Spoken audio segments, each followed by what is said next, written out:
Good evening. It's 6 o'clock on Thursday, March 16th, 2017.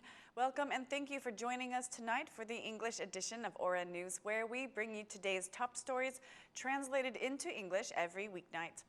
Democratic Party Chairman Blushi concluded his meetings today with ambassadors of the EU countries. After a work lunch with ambassadors of the Czech Republic, Austria, Sweden, Spain, Turkey, Bulgaria, and Romania, the DP chairman declared that the opposition's cause for free and fair elections is closer to victory than ever, considering the meetings to be productive. The DP chairman declared, "The meetings have been productive in the meaning that the ambassadors received direct, not manipulated information over the facts of the country's situation, the opposition's proposals for solutions, the necessity of solutions proposed by citizens, and our optimism for the cause of free and fair elections is close to victory," he said. Earlier, the DP chairman reiterated the stance that the opposition will not withdraw from its request for the establishment of a provisional government, which according to him will ensure free and fair elections. Recent changes in government positions were the focus in today's plenary session. The chairman of the newly created Libre Party and former Socialist Party MP Blushi called the changes a bargain between Prime Minister Rama and Assembly Speaker Ilir Meta in order to continue their coalition.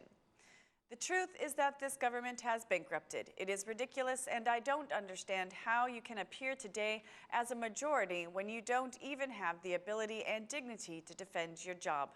You do not have the opportunity to defend your job because Rama sold you in the market of the coalition," said MP Blushi to the ministers, adding that the Prime Minister puts the party's interest above public interest, saying, "What did the Prime Minister say? I am dismissing them to gather some votes.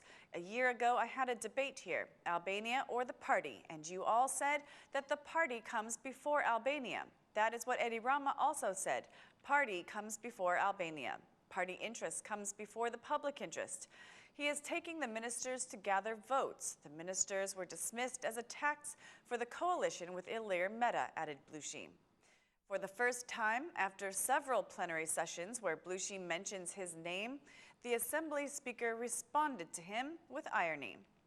"Thank you for the remarkable speech. Since I was mentioned in this historic speech more than the other old politicians by a new politician who has just arrived from another planet, I want to tell all the ministers, candidates for ministers, that the only intervention I ever tried to make with Mr. Rama was when the government was created, and I proposed for the previous speaker to become a minister. Maybe it's better that you did not become a minister, because now Albania has a new alternative, a great hope," replied Speaker Meta. The ministers newly proposed by the Prime Minister are expected to be decreed by the President, who has 7 days' time to verify them and to send their names into Parliament for voting. In a media outlet, Socialist MP Balla declared that the current electoral code can guarantee free and honest elections, even if the necessary improvements are not made. According to the Socialist MP, the opposition is boycotting in order to block the electoral and judicial reforms. Mr. Balla also responded to the suspicions that the election date will be postponed, arguing that once the date is set, the Constitution does not allow for changing it. Regarding the election of the new president, the Socialist MP declared that this parliament will elect the new president by the deadline set in the Constitution. When commenting on the future of the ruling coalition, Mr. Balla believes that the socialist movement for integration will again be with the Socialist Party.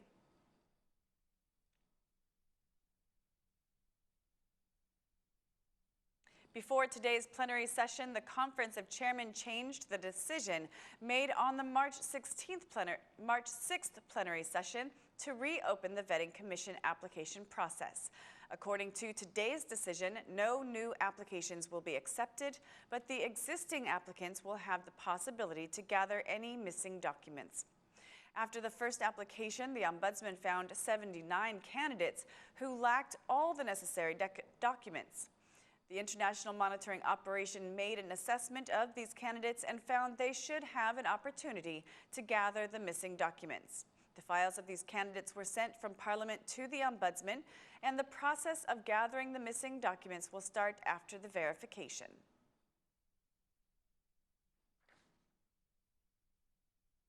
Speaking from the protesters' tent, the former Prime Minister, Berisha, accused the Prime Minister of trying to control the justice system with the help of George Soros and risking the country's destabilization. The former Prime Minister went on to accuse the EU ambassador and the US ambassador of acting unilaterally in the process of the judicial reform and of being on the Prime Minister's side at the risk of destabilizing the country.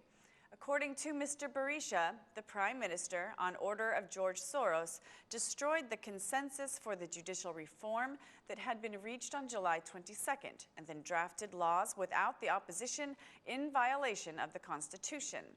Berisha declared, Rama excluded the opposition from the judicial reform. The reform's draft was prepared with George Soros experts. They did it as they wanted. The Venice Commission refused the draft and we asked to prepare it together, but they did not accept that.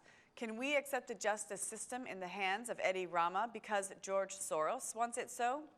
You are taking Albania towards destabilization. Consensus should return and a provisional government should be set up in order to approve the reforms the Albanian people deserve, and not a reform anticipated by the offices of the head of the world's mafia, George Soros, he stated, calling on the U.S. Senate and the U.S. Congress to investigate the activity of the philanthropist George Soros.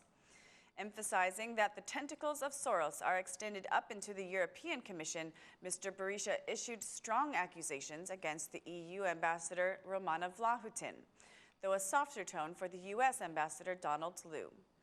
Vlahutin supported Rama, and also the U.S. ambassador showed him a little support. But Vlahutin, with her successive statements, and I had to respond, you are taking Albania towards destabilization with these statements. The former Prime Minister also commented on the government's changes, declaring that the Prime Minister did not dismiss the ministers who are hostage to crime. Mr. Berisha declared that the opposition's protest has no turning back and that, according to him, the Prime Minister is in his last days. The former MP Mark Frroku may be sentenced with 25 years in prison. The prosecution presented its final conclusions to the Court of Tirana for the former MP, asking that his right to exert public duties be removed for 10 years. According to the prosecution, the former MP Frroku should be declared guilty for the deliberate murder of a Belgian citizen, a criminal offense for which the prosecution is asking for 17 years in prison. Also, the prosecution is asking for 15 years in prison for money laundering, 4 years in prison for illegal construction, and 3 years in prison for refusing to declare his assets. The former MP was not present in today's court session, and his defense lawyer refused to comment on the prosecution's request. The next court session for the former MP, where the defense will provide its claims, is scheduled for March 30th. The court is expected to make a decision for the former MP later. Former MP Mark Frroku was arrested 2 years ago after materials received from Belgian authorities. That's all for our English edition this evening. Please join us again Monday through Saturday at 6 p.m. for your local news in English. My name is Mari, and on behalf of Aura News, thank you and good night.